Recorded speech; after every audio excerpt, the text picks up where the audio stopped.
Grandma, if you don't help me, I don't know what will happen. She's not who you think she is. The whispered words jolted me from sleep, my heart pounding as I fumbled for the bedside lamp. Lucas's voice trembled through the phone, fear lacing every syllable. Lucas? What's wrong? Where are you? I asked, struggling to shake off the fog of sleep. I'm in my room. Please, Grandma, you have to believe me. She's. The line went dead. I stared at the silent phone, my grandson's plea echoing in my ears. My name is Martha, and at 58, I thought I'd seen it all. Widowed, mother of 3, grandmother. Life had thrown its share of curveballs. But nothing could have prepared me for that midnight call. I dialed Eli's number, my fingers shaking. 1 ring. 2. 3. Mom? Eli's groggy voice answered. What's going on? Is Lucas okay? I demanded, already throwing on clothes. He's fine, Mom. Sleeping. What's this about? I hesitated, Lucas's warning ringing in my ears. I had a bad dream. Sorry to wake you. It's okay. Get some rest, all right? I hung up, my mind racing. Something was wrong in that house, and I was going to find out what. The next morning, I stood on Eli's doorstep, a forced smile plastered on my face. The door swung open, revealing Nina's perfectly made-up face. Martha. What a surprise, she exclaimed, her tone a touch too bright. I was in the neighborhood. I lied, stepping inside. Thought I'd drop by. Eli appeared, looking tired. Mom? Everything okay? I hugged him, whispering, we need to talk. Nina's eyes narrowed slightly. I'll make some coffee. As she disappeared into the kitchen, I turned to Eli. Where's Lucas? Still asleep. Mom, what's going on? Before I could answer, Lucas trudged down the stairs, his eyes widening when he saw me. Grandma? I pulled him into a hug, feeling him tremble slightly. Hey, kiddo. Thought I'd surprise you. Nina returned, all smiles. Lucas, honey, why don't you set the table? I watched as Lucas moved to obey, his shoulders hunched. Something in Nina's tone sent a chill down my spine. As we settled around the table, I observed Eli, distracted and distant. Nina, chattering away with forced cheerfulness. And Lucas, silent and withdrawn. So, Lucas, I said casually, how's school going? He shrugged, not meeting my eyes. Fine. Nina cut in smoothly. Oh, he's doing wonderfully. Top of his class, aren't you, sweetie? Lucas flinched almost imperceptibly. I caught Eli's questioning glance, but he said nothing. As the morning wore on, I felt the tension building. Something was very wrong in this house, and I was determined to uncover the truth. For Lucas's sake, and for the sake of our family, I wouldn't rest until I knew what was really going on behind closed doors. Little did I know, this was just the beginning of a battle that would test the very foundations of our family. I lingered at Eli's house, watching the family dynamics unfold. Nina's charm seemed forced, her smile never quite reaching her eyes. Eli moved through the house like a ghost, distracted and distant. Mom, you don't have to stay, Eli said, glancing nervously at Nina. I'm sure you have things to do. I waved him off. Nonsense. I'm enjoying spending time with my family. Nina's lips tightened. Well, we do have plans later. Oh. I raised an eyebrow. Anything special? Just a quiet evening at home, Nina replied smoothly. Right, Lucas? Lucas, who had been silently observing from the corner, flinched at the sound of his name. Why, yes, Mom. I frowned, noticing the tremor in his voice. Actually, I was hoping to take Lucas out for ice cream. What do you say, kiddo? Before Lucas could respond, Nina cut in. Oh, I don't think that's a good idea.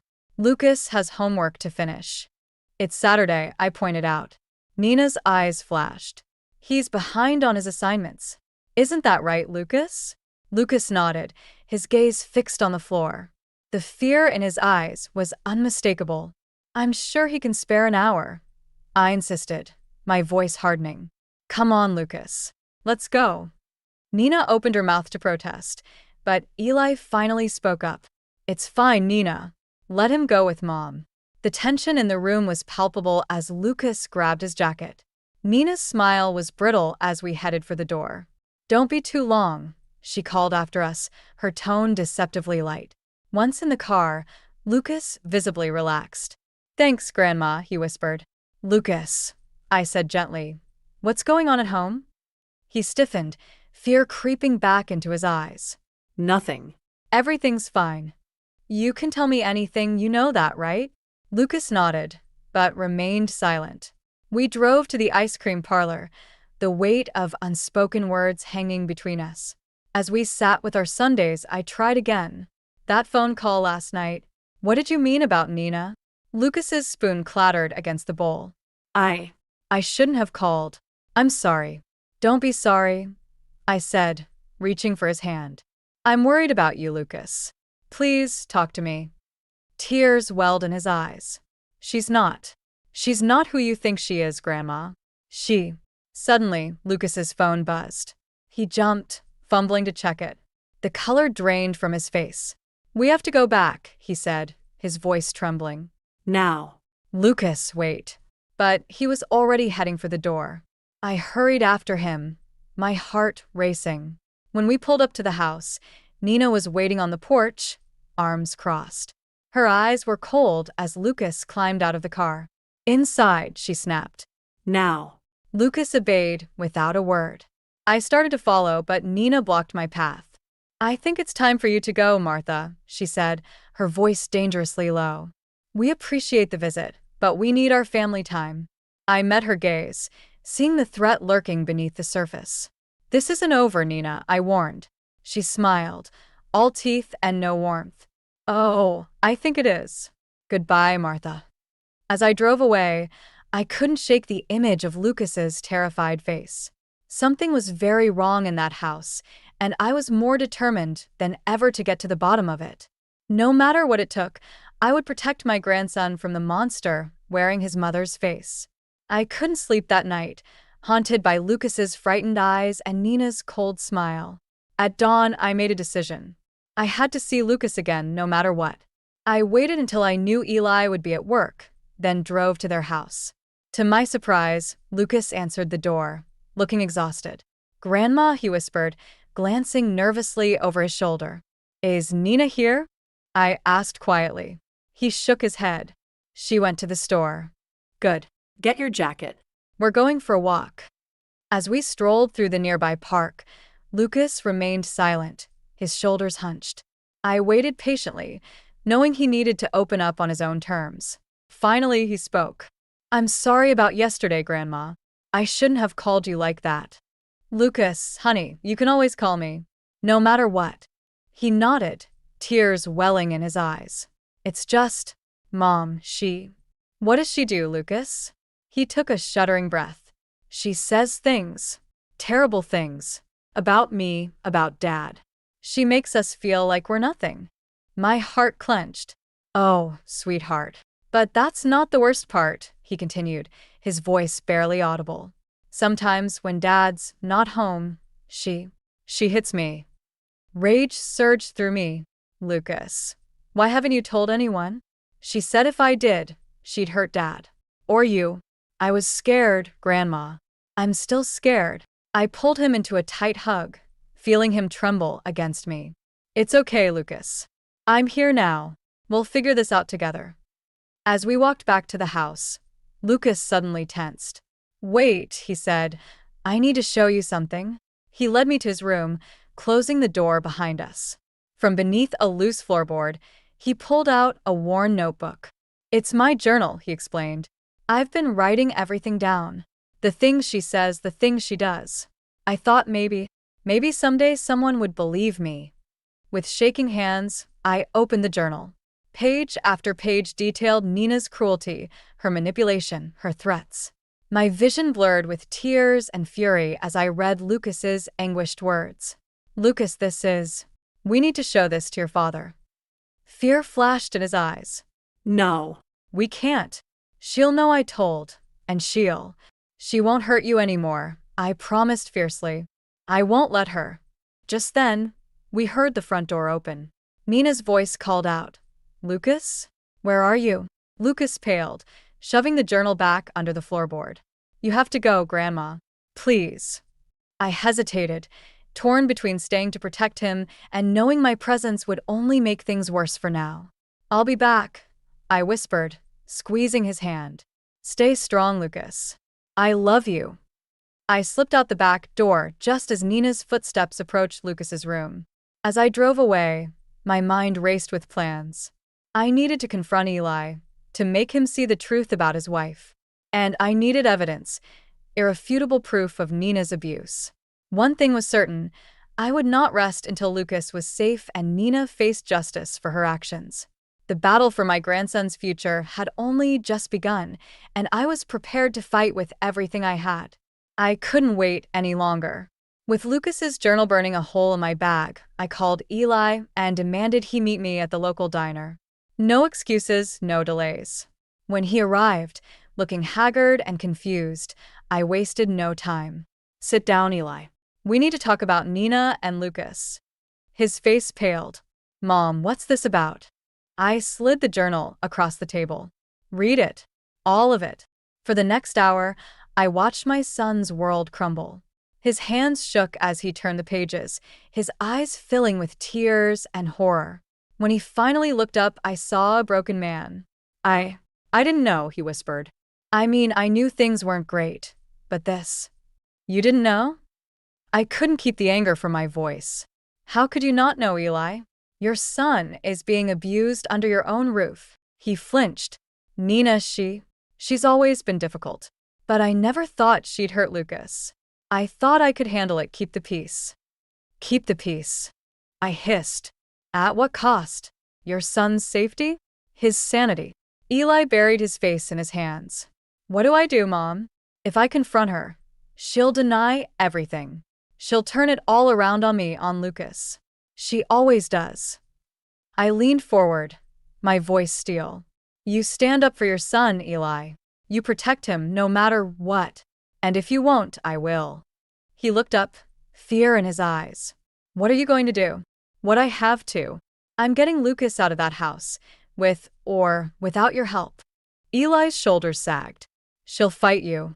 She'll fight dirty. Let her try, I growled. I've faced worse than Nina in my time. As we left the diner, Eli grabbed my arm. Mom, wait. I want to help. I need to make this right. I studied his face, seeing determination slowly replacing the fear. Okay, here's what we're going to do. We spent the next few hours planning. Eli would confront Nina, recording the conversation as evidence. Meanwhile, I'd pick up Lucas from school and bring him to my house. We'd file for emergency custody, using the journal and recording as proof. As evening fell, Eli prepared to head home. The weight of what was to come hung heavy between us. Are you sure about this? I asked. Once we start, there's no going back. Eli nodded, a flicker of the sun I raised shining through. I'm sure, Mom. It's time I stood up for Lucas. For all of us. I watched him drive away, pride and worry warring in my chest. Tomorrow would change everything, for better or worse. That night, as I lay in bed, I found myself talking to Jasper's photo on my nightstand. Oh, Jasper, I whispered. I wish you were here. You'd know exactly what to do. I could almost hear his gentle laugh, feel his reassuring hand on my shoulder. You've got this, Martha, he'd say. You're stronger than you know. With a deep breath, I closed my eyes, steeling myself for the battle ahead. Nina might think she had all the power, but she was about to learn what happened when you messed with a grandmother's love.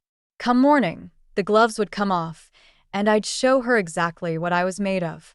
I knew I needed more than just Lucas's journal to take down Nina. With Eli on board, we had a fighting chance, but I wanted ironclad evidence. That's when I called Lila. Martha, are you sure about this? Lila asked, her voice laced with concern. It sounds dangerous. I don't have a choice, Lila. You should see what she's done to Lucas, to Eli. I need your help. Lila sighed. All right, what's the plan? We spent hours strategizing. Lila, a tech-savvy retiree, would set up hidden cameras and microphones in Eli's house. It felt invasive, but I was past caring about niceties. This was war. The next day, while Nina was at work and Lucas at school, Lila and I snuck into the house. Eli stood watch, his face a mask of nervous determination. "Here," Lila whispered, handing me a tiny microphone. "Put this under the dining room table."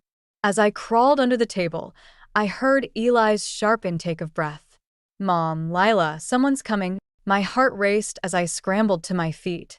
Lila shoved the remaining equipment into her bag just as the front door opened. Nina's voice rang out. "Eli, are you home?" Eli stepped into the hallway, blocking Nina's view of the living room.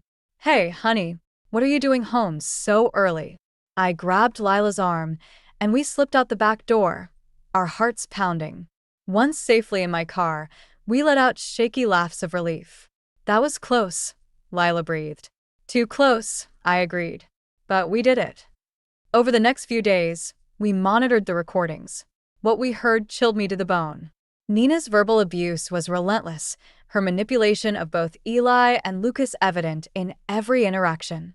One evening, as Lila and I listened to the day's recordings, we heard something that made my blood run cold. Nina's voice, low and threatening. "If you ever tell anyone about our little talks, Lucas, I'll make sure your precious grandmother has an unfortunate accident." "Understand?" Lila gasped. "Martha, she's threatening you." I gripped the edge of the table, my knuckles white. "She's threatening all of us. This ends now." I called Eli immediately. "Get Lucas and come to my house. Now." An hour later, Eli and Lucas sat in my living room, both looking shell-shocked as they listened to the recordings. "I'm so sorry," Eli whispered, pulling Lucas close. "I should have protected you." Lucas buried his face in his father's shoulder, years of pent-up emotion finally breaking free. I turned to Lila. "Call the police. We have everything we need."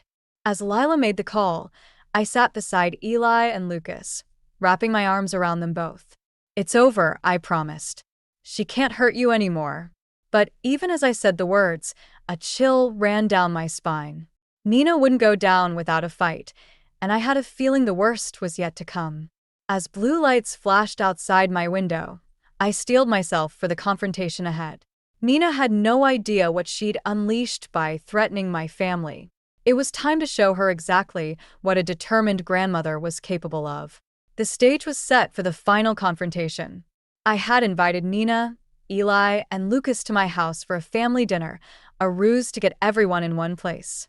Lila was on standby, ready to call the police if things got out of hand. As we sat around the dining table, the tension was palpable. Nina's smile was brittle, her eyes darting between Eli and Lucas, who both looked pale and nervous.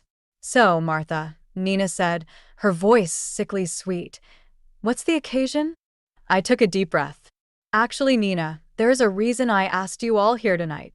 I reached into my bag and pulled out Lucas's journal, along with a small recorder. Nina's eyes widened, a flicker of fear crossing her face. "What's that?" she asked, her voice sharp. "The truth," I replied, my voice steady. "The truth about who you really are, Nina." Eli reached for Lucas's hand under the table, squeezing it reassuringly. I pressed play on the recorder, and Nina's own voice filled the room, spewing venom and threats. Lucas flinched at the sound, and Eli's face hardened. "You bug my house," Nina hissed, her facade crumbling. "You had no right." "I had every right," I shot back. "You've been abusing my grandson, manipulating my son. Did you think I'd stand by and let that happen?" Nina's eyes darted to Lucas. "You little snitch," she snarled. "I told you what would happen if you talked." Lucas shrank back, but Eli stood up, placing himself between Nina and his son. "Don't you dare threaten him," he growled. Nina laughed, a harsh, ugly sound. "Oh, now you grow a spine, Eli? After all these years of standing by, letting me do what needed to be done." "What needed to be done?" I echoed, incredulous. "Terrorizing a child? Threatening your own family?" "Family?" Nina spat. "You're not my family. You're just obstacles, all of you. Especially you, Martha. Always interfering, always judging." She lunged across the table, reaching for the recorder. I jerked back, but not before she knocked over a glass of water, sending it crashing to the floor. "Give me that," she screamed, her composure completely shattered. Eli grabbed her arm, pulling her back. "It's over, Nina. We have everything we need. The police are on their way." Nina's face contorted with rage. "You can't do this to me. I'll destroy you all." She broke free from Eli's grip and made a dash for the door. But as she yanked it open, she found herself face to face with two police officers, Lila standing behind them with a grim expression. "Nina Thompson," one officer said, "we'd like you to come with us." As the officers led Nina away, her threats and curses echoing through the house, I turned to Eli and Lucas. They clung to each other, tears streaming down both their faces. "It's over," I said softly, pulling them into a hug. "She can't hurt you anymore." But even as I said the words, I knew this was just the beginning. The road to healing would be long and difficult. But as I held my son and grandson, I felt a fierce determination. We would get through this together, as a family. Nina might have tried to tear us apart, but in the end, she had only made us stronger. And as I watched the police car drive away, I silently thanked Jasper for giving me the strength to fight for our family. The days following Nina's arrest were a whirlwind of police statements, lawyer meetings, and hushed conversations. Eli and Lucas moved in with me temporarily, the weight of their ordeal evident in their slumped shoulders and haunted eyes. One evening, as we sat in my living room, the tension finally broke. Eli, his voice barely above a whisper, said, "I can't believe I let this happen. I failed you, Lucas. I failed everyone." Lucas, curled up on the couch, looked up at his father with tears in his eyes. You didn't fail me, Dad. She fooled all of us. I watched the exchange, my heart aching for both of them. "Eli," I said gently, "what matters now is what you do next. You have a choice to make." Eli nodded, his jaw set with determination. "I know, Mom. I'm done being afraid. I'm standing with Lucas, no matter what." Just then, the doorbell rang. We all froze, exchanging wary glances. I opened the door to find Nina standing there, her eyes wild and her hair disheveled. "Where's my family?" she demanded, trying to push past me. Eli appeared behind me, his voice firm. "They're not your family anymore, Nina. It's over." Nina's face contorted with rage. "You can't do this to me. After everything I've done for you, for that ungrateful brat." Lucas flinched at her words, and I felt a surge of protective anger. "That's enough, Nina. You need to leave." "Leave," she screeched. "I'm not going anywhere until I talk to my son." Eli stepped forward, placing himself between Nina and the rest of us. "He's not your son anymore. I'm filing for divorce, and I'm seeking full custody of Lucas." For a moment, Nina looked stunned. Then her expression twisted into something ugly and dangerous. "You'll regret this, Eli. All of you will. I'll make sure you never see Lucas again." She lunged forward, her hands clawing at Eli's face. I grabbed her arm, trying to pull her back, but she was like a woman possessed. "Stop it, Nina," I shouted. "This isn't helping anyone." Suddenly, Lucas's voice cut through the chaos. "Leave us alone," he yelled, his voice cracking with emotion. "I'm not afraid of you anymore."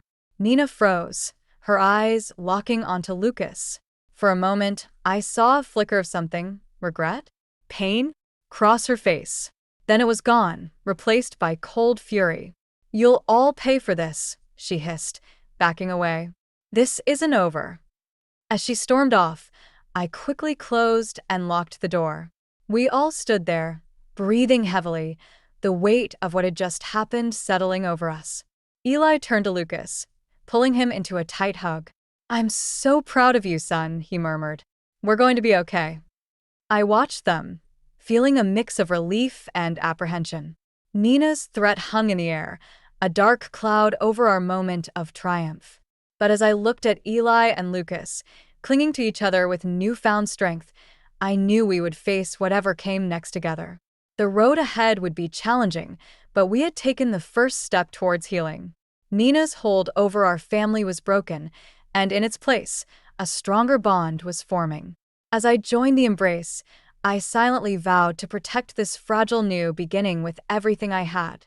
Months passed, and slowly, our family began to heal. Eli and Lucas moved back into their house, reclaiming it as a safe space.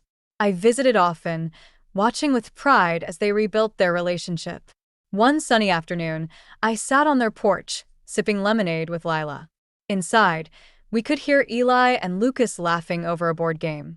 It's amazing how much has changed, Lila mused.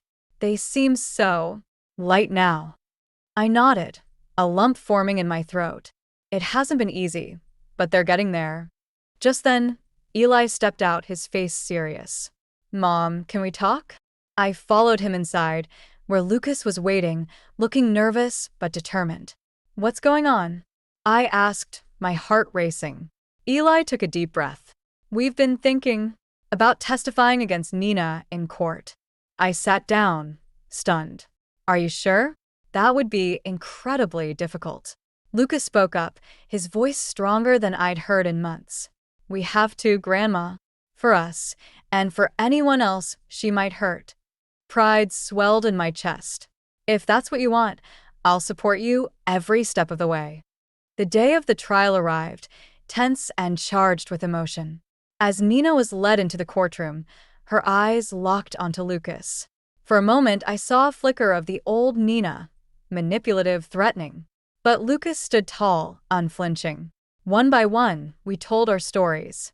Lucas, his voice shaking but resolute, described years of emotional abuse. Eli, tears streaming down his face, admitted his failure to protect his son. And I, fueled by a grandmother's fierce love, laid bare Nina's cruelty and manipulation. When the verdict was read, guilty on all counts, a collective sigh of relief swept through us. Nina's face contorted with rage as she was led away, but her threats fell on deaf ears. She no longer held power over us. Outside the courthouse, we stood together, blinking in the bright sunlight of a new beginning. It's really over, Eli murmured, his arm around Lucas's shoulders. I squeezed Lucas's hand. How do you feel, sweetheart? He looked up at me, a small smile on his face. Free, he said simply. That evening, we gathered in my backyard for a celebratory barbecue. As I watched Eli and Lucas toss a football, their laughter echoing across the lawn, I felt Jasper's presence more strongly than ever. We did it, old man, I whispered. We protected our family. Lila appeared at my side, handing me a glass of wine. To new beginnings, she said, raising her glass. And to the strength of family, I added. As the sun set, casting a golden glow over our little gathering, I realized that this was more than just an ending. It was a beginning, a chance for Eli and Lucas to rediscover joy, for our family to grow stronger in the face of adversity. Nina had tried to tear us apart, but in the end, she had only brought us closer together. We had faced our demons, confronted our fears, and come out stronger on the other side. Looking at the faces of my loved ones, I felt a deep sense of peace. Whatever challenges lay ahead, I knew we would face them together, bound by the unbreakable ties of love and family. As Lucas caught my eye and flashed me a genuine smile, the first I'd seen in far too long, I knew that everything we had endured had been worth it. We had our family back, stronger and more resilient than ever. And in that moment, surrounded by love and laughter, I knew that we would be okay.